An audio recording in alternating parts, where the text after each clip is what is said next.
Assalamu alaikum, I'm Aisha and you're watching SAMAA News. Here are today's headlines. President Donald Trump says he had ordered the attack on Iran to thwart what he described as a rapidly advancing nuclear and long-range ballistic missile program. In his most detailed remarks yet, Trump said the threat from Tehran had been imminent, though he provided no evidence. He said large-scale U.S. combat operations are continuing to destroy Iran's missile capabilities, annihilate its navy, and prevent it from obtaining a nuclear weapon. U.S. Defense Secretary Pete Hegseth says military operations against Iran would not become an endless war as U.S. and Israeli strikes entered a third day. During a briefing, the Pentagon chief said it was up to President Trump to decide the length of the military campaign, adding that the goal is to destroy Tehran's missiles, navy and security infrastructure, and deny it a nuclear weapon. He acknowledged the campaign will take time and that more U.S. casualties are expected, honoring 4 American service members killed so far. The U.S. military also acknowledged that Kuwait's air defenses mistakenly shot down 3 American F-15E fighter jets during an Iranian attack.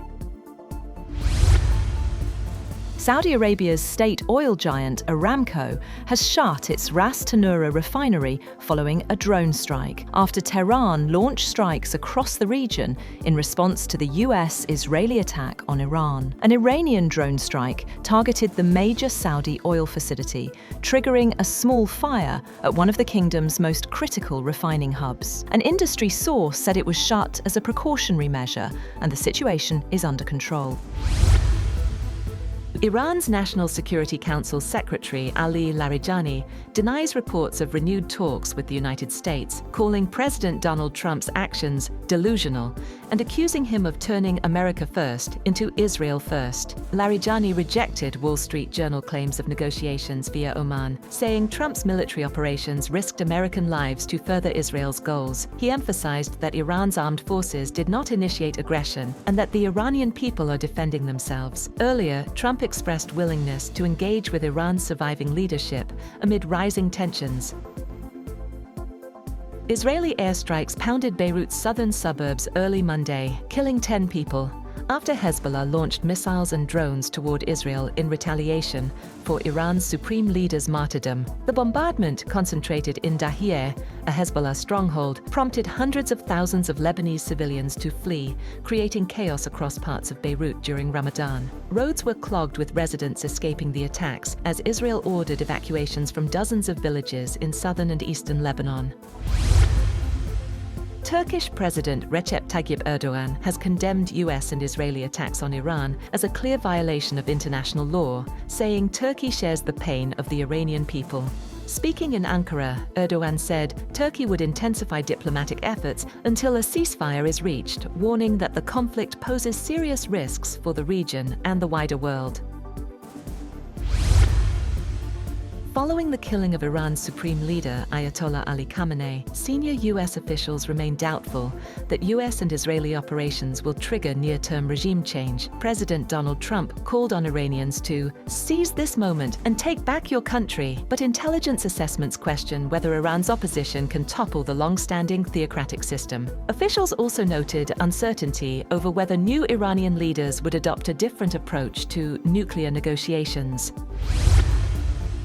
British Prime Minister Keir Starmer announced that the UK has granted the United States permission to use British bases for defensive strikes against Iranian missiles. The decision follows Iranian attacks targeting airports and hotels hosting British nationals. Starmer emphasized that the UK was not involved in the recent US-Israel operation that killed Iran's supreme leader Ali Khamenei, and stressed the country remains committed to diplomacy and a negotiated nuclear settlement. British fighter jets are already engaged in coordinated defensive operations.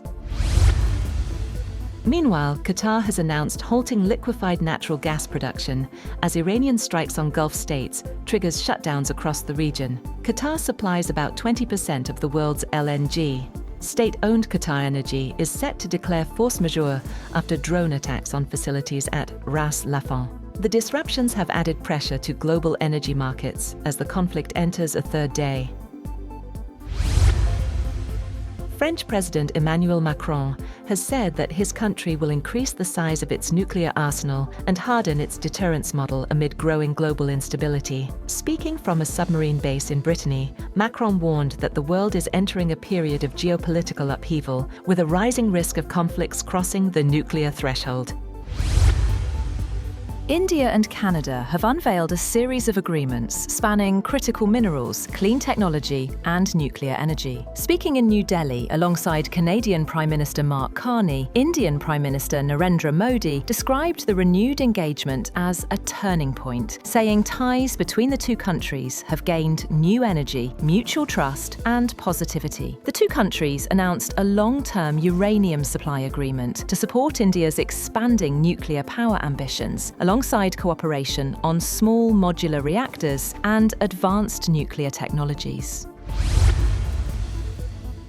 Pakistan and the International Monetary Fund have decided to continue their ongoing economic review talks virtually due to the prevailing security situation. The IMF delegation left after holding initial meetings, and all remaining sessions will now take place online. The second phase of the third economic review talks between Pakistan and the International Monetary Fund began in Islamabad. The IMF review mission, led by Mission Chief Eva Petrova, had held an inaugural meeting with Pakistan's economic team at a private hotel in the capital.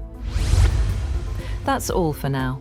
For more updates, visit www.SAMAA TV. Thank you for watching SAMAA News.